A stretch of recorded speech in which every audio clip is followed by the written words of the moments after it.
yaqulullahu ta'ala Ida waqa'a nalikani tumiba sapa al-gharibu wong kang asing fin nazai ing dalem den cabute nyawa yaqulu mongkong dawuh sapa Allah Ta'ala ya malaikati pira-pira malaikat ingsun hadza utawi iki iku gharibun iku wong kang asing musafirun kang lelungan taraka wis ninggalaken sapa gharib auladahu ing pira-pira anake gharib wa iyalahu lan keluargane gharib wa walidayhi lan wong tuwa lorone gharib wa iza mata lan nalikane mati sapa gharib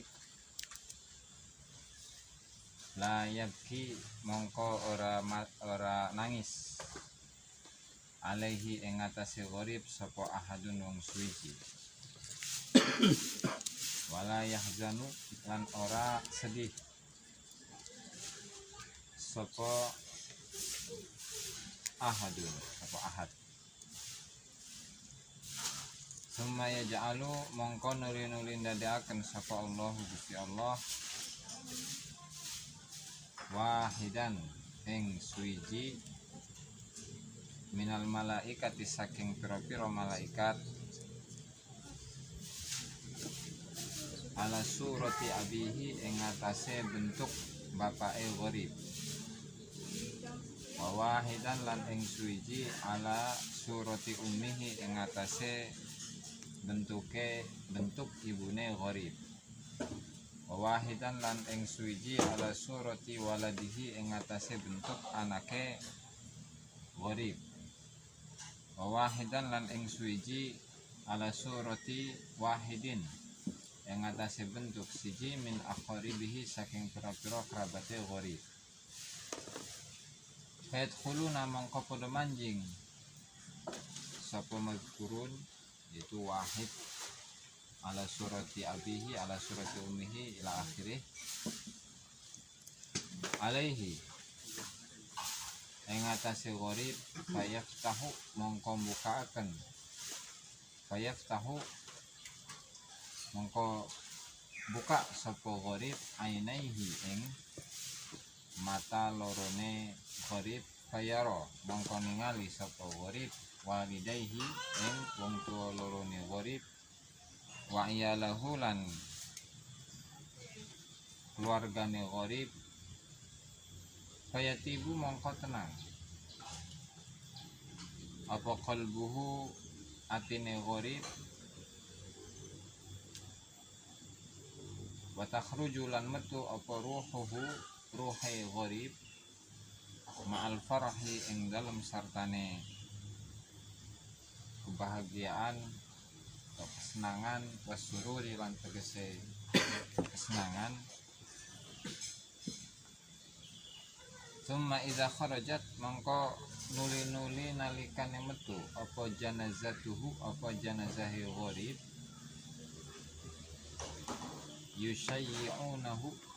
yushayyi'unahu podo nganteraken sapa malaikat wa yad'una lan podo doa sapa malaikat lahu maring gharib ala qabrihi ing atase kuburane gharib ila yaumil qiyamati tumeka dina kiamat. Dzalika qauluhu ta'ala mongko utahe mengkono mazkur iku qauluhu ta'ala iku dawuh Allah Ta'ala Allahu latifun bi ibadihi Allahu utahe Gusti Allah iku latifun iku zat kang maha lembut bi ibadihi kelawan pira-pira hambane Allah. Ini kata Imam Ghazali dalam kitab Mutasyafatul Qulub dalam bab 6 sabar dan sakit. Dan di situ beliau mengutip sebuah hadis qudsi ya. Dan di situ menceritakan tentang bagaimana keadaan seorang yang asing yang keluar dari kampungnya, dari tempatnya, dari desanya. Nah, kemudian ketika di situ dia meninggal. Orang asing itu meninggal. Iya, Pak. Musafir lah ya. Musafir, Pak. Ya kayak orang yang pesantren jauh dari rumahnya. Gharib tuh ya. Gharib. Nah, di situ Allah Ta'ala berfirman, ya malaikati hadza gharibun musafir. Ini wahai malaikatku, ini adalah seorang yang asing dalam keadaan perjalanan. Dia telah meninggalkan anaknya, meninggalkan anak-anaknya, keluarganya, kedua orang tuanya, dan kedua orang tuanya. Ketika dia meninggal, tidak ada seorang pun yang menangisinya. Tidak ada yang bersedih atas kematiannya.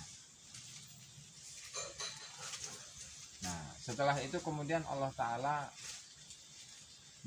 menjadikan beberapa malaikat, yang satu itu bentuknya dijadikan seperti bentuk atau rupanya itu dibentuk seperti rupa ibunya, bapaknya, keluarganya, anak-anaknya, dan seterusnya, dan kerabat-kerabatnya. Nah, setelah itu orang yang mau meninggal tadi itu, orang yang asing yang mau meninggal, orang yang melakon berkelana, dia membuka kedua matanya dan ternyata dia melihat dalam keyakinannya, dia melihat bapaknya, kedua orang tuanya, dan keluarga, sehingga dia itu merasa tenang. Dan setelah itu baru dia dicabut nyawanya oleh Allah Subhanahu wa Ta'ala. Barulah ruhnya itu terpisah, barulah ruhnya itu keluar dari jasadnya dalam keadaan senang dan keadaan bahagia. Nah, kemudian ketika jenazahnya itu dikeluarkan, maksudnya sudah dipersiapkan untuk dikuburkan, ya, maka para malaikat itulah yang mendoakan dirinya ya, atas ketika ketika dia sudah berada dia sudah dikuburkan, dan dia sudah dikuburkan sampai hari kiamat. Dan itulah merupakan penafsiran dari firman Allah Ta'ala, Allahu latifun bi ibadihi. Nah, di sini menyebutkan tentang keutamaan dari orang-orang yang pesantren. Kan biasanya orang-orang yang pesantren kan jauh-jauh gitu ya. Jadi kalau orang yang pesantren itu biasanya dia tidak banyak kenalan gitu kan. Di situ tidak ada keluarganya, tidak ada orang tuanya, tidak ada kerabat-kerabatnya. Mahasiswa enggak disebut di situ. Masuk. Bisa jadi mahasiswa. Mahasiswa itu mahasiswa. Santri ya mah. Penyoret kitab sih santri. Nah, kalau apa ya tergantung jurusannya, Bang, kalau mahasiswa. Nah, ya udah kasihan mahasiswa. Kalau jurusannya filsafah sama akidah mungkin bisa jadi, Bang. Kalau meninggal, jadi yang mendoakan itu adalah malaikat. Jadi Allah Ta'ala menjadikan malaikat-malaikatnya, dan sebelum dia meninggal, malaikat-malaikat ini bertemu dengan tadi santri atau mahasiswa yang mempelajari agama ya. Baru rohnya dicabut oleh Allah Ta'ala. Biar bahagia itu ya. Biar bahagia. Itu bonus bagi orang yang sedang thalabul ilmi. Bonus bagi thalabul. Jadi wafatnya dia dalam bahagia berarti. Nah, terus. Dan tidak hanya bahagia, dia selalu didoakan oleh malaikat dari semenjak dia meninggal sampai betul hari kiamat. Ini kan keutamaan yang luar biasa. Dan itu merupakan makna dari surat Al-Syura ayat 19, yaitu Allahu latifun bi ibadihi. Lanjut. Wa qala Ibnu Atha, wa qala lan ngucap sapa Ibnu Atha, Imam Ibnu Atha. Yatabayanu jadi pertelo oposit kul abdi apa kejujuran hamba min kadzibihi saking gorohe hamba fi auqatil balai Dipanya sini. fi auqatil balai ing dalam piro-piro waktu ujian cobaan warrokhoi lan kebahagiaan warrokhoi lan kesenangannya liman syakara liman kedua uang pak apa gitu pak paman syakara paman mongko utawi wong syakara kang syukur sapa man fi ayyamir rakhai ing dalem pira-pira fi ayyamir rakhai ing dalem pira-pira dina kebahagiaan wa jazaa lan ketun apa ketun itu kayak misal atau komplain lah gitu bahasa ininya komplain fi ayyamil bala yang dalam pira-pira fi ayyamil bala yang dalam pira-pira dina ujian bahwa mengkau taiman iku minal kadzibina itu tetap saking pira-pira wong kang goro bohong walau ijtama'a lan lamun dadi kumpul fi rajulin ing dalem wong lanang ilmu sakala ini apa ilmu makhluk loro jin dan manusia summama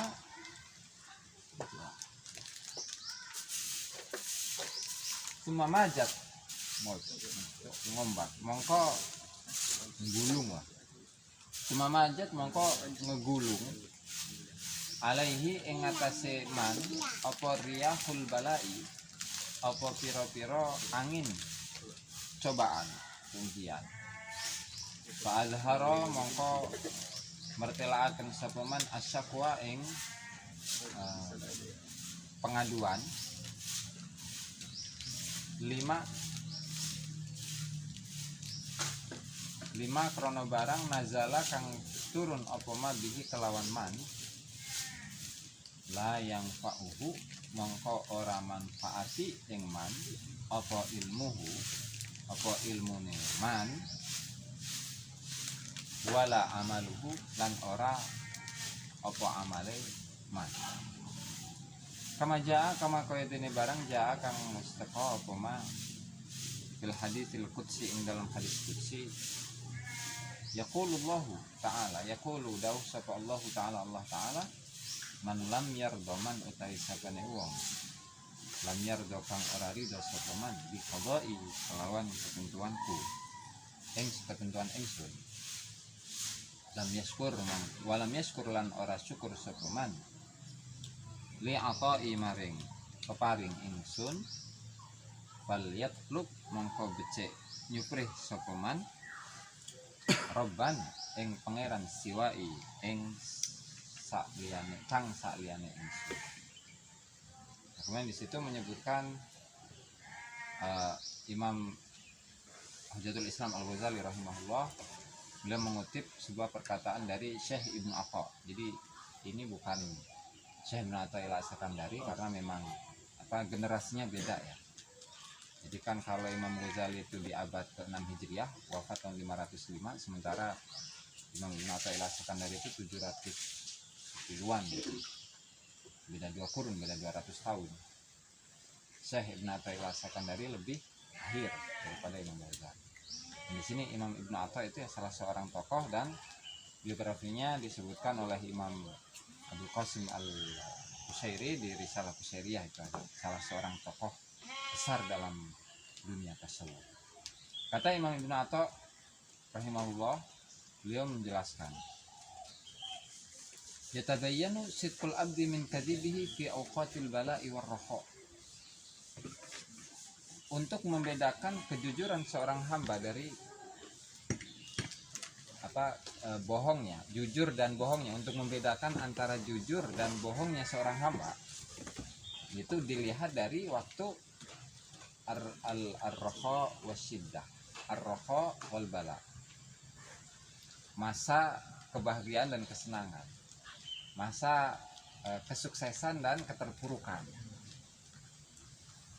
Maka faman syakara fi ayyamir raha, barang siapa yang bersyukur pada Allah ketika dia dalam keadaan sukses.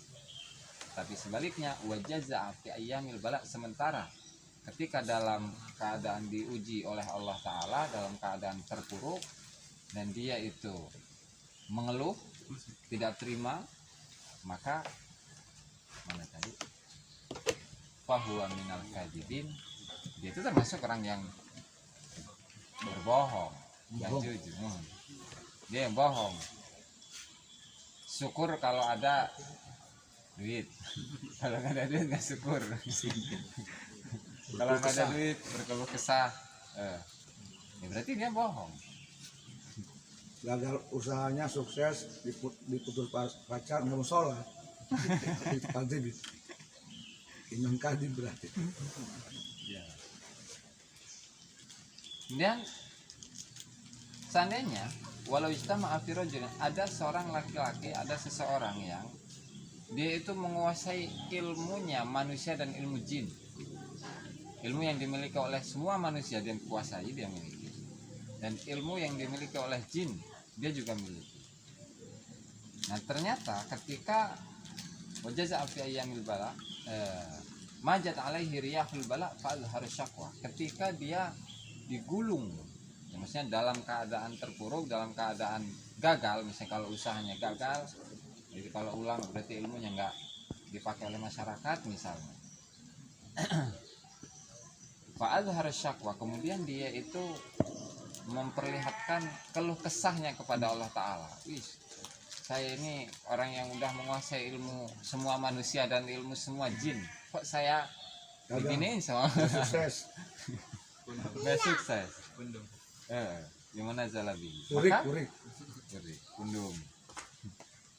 Maka la yang fa'uhu ilmuhu wala amalu. Amal dan ilmunya itu nggak manfaat buat dirinya. Buat dirinya ya. Kalau buat orang lain kan bisa jadi ada manfaat. Ya karena tadi dia bukan orang yang jujur, tapi termasuk minal kadzibin, dia orang-orang yang pembohong, pembual. Sebagaimana yang dijelaskan di dalam hadis qudsi, di mana Allah Ta'ala berfirman, man lam yarda bi qada'i, barang siapa yang tidak ridho, tidak rela, tidak ikhlas menerima qada'ku, ketentuanku, takdirku, dan walam yashkur li ata'i, tidak bersyukur atas pemberian Allah Ta'ala, pemberian Allah Ta'ala, maka falyatlub robban siwa'i, carilah olehnya Tuhan selain diriku. Yang namanya qada sama qadar kan termasuk rukun iman. Kan al-imanu, ketika Rasulullah ditanya oleh malaikat Jibril, ya Muhammad akhbirni ma huwal iman, qala al-imanu billahi wa malaikatihi wa kutubihi wa rusulihi wal qadari khairihi wa syarrihi. Bukan qada-qadar ya, redaksi ayatnya, hadisnya, tapi iman kepada ketentuan Allah yang baik dan yang buruk, kan? Yang baik dan yang buruk, bukan kodok kodar. Kalau biasanya kan kodok itu yang sudah lewat ya. Kalau kodar itu sebelumnya. Nah sementara kalau redaksi hadisnya itu bil kodari, ketentuan Allah Ta'ala khairihi wa syarrihi, yang baik dan yang buruk. Jadi bukan sebelum dan setelah, tapi ketentuan Allah yang baik dan yang buruk. Kalau memang ketentuan Allah yang buruk ditimpahkan kepada dirinya, nggak terima, berarti imannya kan bermasalah. Kalau baik mah oke gitu kan. Kalau gini misalkan Gus, ini gimana Gus? Ini termasuk orang yang menerima kode apa enggak nih ya? Nah, gimana? Misalkan si Ilham nih, untuk hari ini nggak punya rokok, Nah, akhirnya memaksakan ngutang. Itu kita termasuk orang yang menerima kode apa enggak tuh? Kita nggak punya rokok, nggak punya duit, tapi memaksakan ngutang karena pengen ngerokok. nah. Itu termasuk menerima ketentuan apa enggak itu?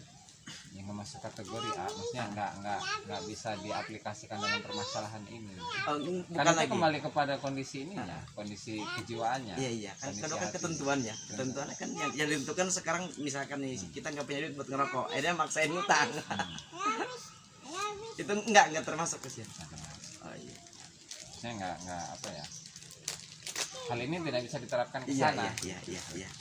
Ya, karena kalau cuman sekedar nggak punya rokok kemudian ngutang kan, ya tergantung hatinya kan. Kalau Iya. memang dia nggak terima, berarti masuk ke hadis ini. Kalau memang hatinya terima ya nggak masalah meskipun dia ngutang. Iya. Namanya juga kebutuhan ya. Hutang baik. Banyak pakaian. Ayo. Haka Pengen makan. udah pada makan belum? Tadi tuh udah sempat masak Gus, tapi belum pada dimakan. Makan dulu, makan dulu, Keburu makan dipanggil dulu pada abah. sakit. Nah, Bahaya. ya daripada ini nanti kamu lagi sini Pada apa? pingsan di sini nanti gotongnya berat. Nah, Ya, pengen itu bagus ya. Pengen izin pamit dulu makan dulu. Siap. Nanti kesini lagi. Oke. Haka menceritakan sapa Wahb bin Munabbihin, sapa Imam Wahab bin Munabbih.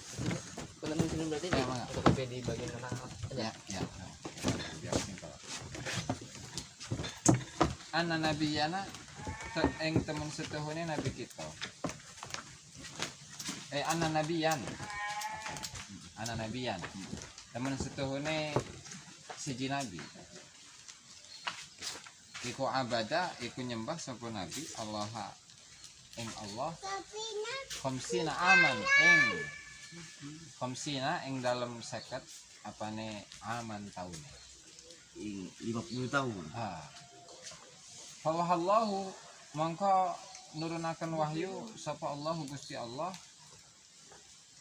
ilaihi maring nabi anni apa ya apa ya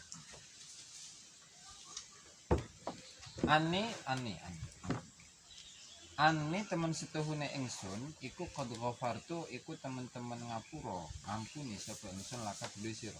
Faqala mangko ngucap sapa nabi ya Rab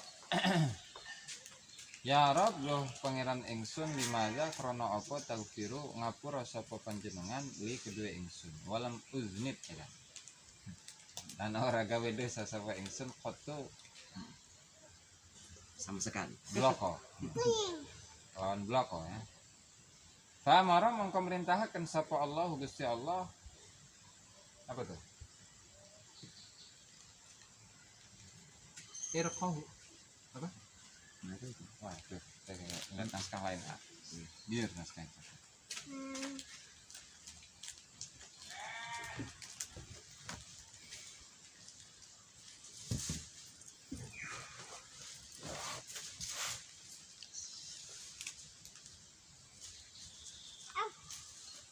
Di mari di ya nggak can beres. Oke. Tidak behel kenapa tidak irkohu ing kringete nabi ya kalau ya padoroba alaihi padoroba mongko nentuaken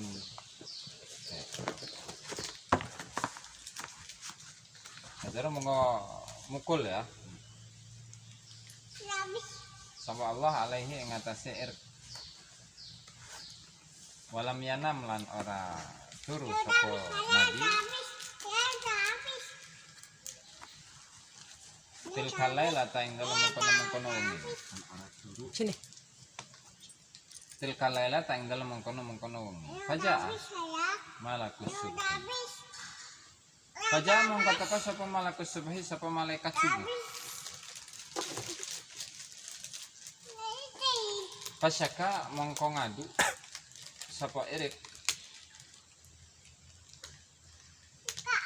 ilahi maring malakus subuhi malakia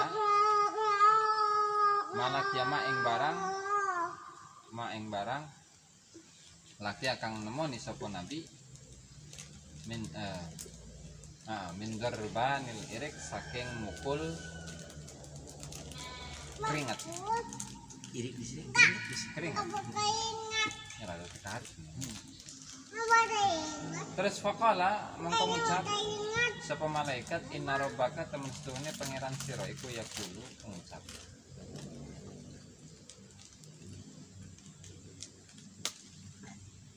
Laka kedua sira ibadatu khamsina aman utawi ibadatu khamsina aman utawi ibadah 50 aman apa nih taune iku mata dilu iku ora bandingi apa ibadah syakwa hadzal irqi ing pengaduan iki keringat.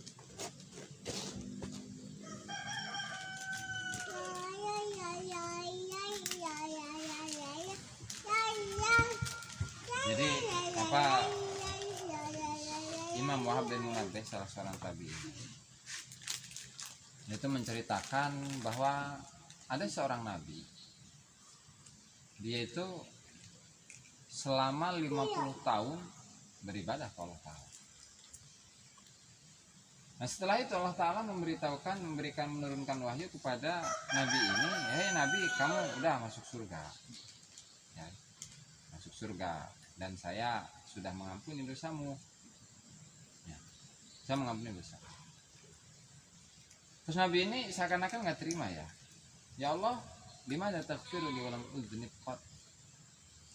Kenapa ya Allah saya ini diampuni dosa saya, sementara saya ini nggak pernah ngelakuin dosa. Kepedean kita mah. Fa'amarallahu ta'ala irqahu, maka Allah Ta'ala itu memerintahkan keringat yang ada pada nabi ini. Terus fadaraba alaihi, ya, maksudnya keringatnya itu mengucur terus ya, kayak badannya itu dalam keadaan panas sampai keringetan terus gitu kan ya, katakanlah dilap gitu, komplain kayak nggak terima gitu. Doroba di sini ngelap ya, kira-kira ya. Karena memang makna doroba itu banyak. Doroba itu bisa berjalan, bisa berlari, bisa memukul, bisa berarti macam anwa'no itu ya. Dan ternyata walam yanam tilkal lailah, sampai dia itu nggak bisa tidur nabi ini ya kan? Dan ternyata memang nabi itu komplain gitu, ya Allah saya keringetan terus sampai saya nggak bisa ini, panasan gerah tidur ya, nggak bisa tidur. Nah akhirnya ketika masuk waktu subuh dan malaikat subuh itu datang, ngadu dia Fasaka ilaihi, nabinya ya, maaf ini nabi. Pasaka mengadu. Mengadu siapa nabi? Nabi. Ilaihi maring malaikat subuh. Ya. Maka nabi itu komplain, protes, laporan lah ke malaikat subuh itu ngadu. Malakia min darbanil irik, apa yang beliau temui dari tadi itu ya, mengucurnya keringat lah kalau bahasa Indonesianya. Maka malaikat subuh itu menjawab, kamu sudah beribadah selama, atau ibadah kamu selama 50 tahun itu tidak sebanding dengan pengaduanmu atas keringat ini. Jadi kan itu dia merasa, nabi itu merasa bahwa ini nih bukan dosa gitu kan. Bahkan saya nggak punya dosa, tapi kenapa dosa saya diampuni oleh Allah Ta'ala? Dari mana dosa saya gitu tuh? Iya. Kan kepedean. Nah, akhirnya Allah Ta'ala yang ngetes gitu. Ngetes sejauh mana nih pengakuan nabi ini bahwa dia nggak punya dosa. Ternyata ketika dites dari keringat aja tuh, keringatnya ngucur terus, bahkan dia nggak bisa tidur, dia komplain. Nah kalau dibandingin antara ibadah selama 50 tahun dengan pengaduan nabi ini kepada malaikat, gak sebanding. Makanya harusnya syukur ketika diampuni dosanya oleh Allah Ta'ala. Al-babur rabi' riyadha wa syahwan, makanya Allah Ta'ala. Yes.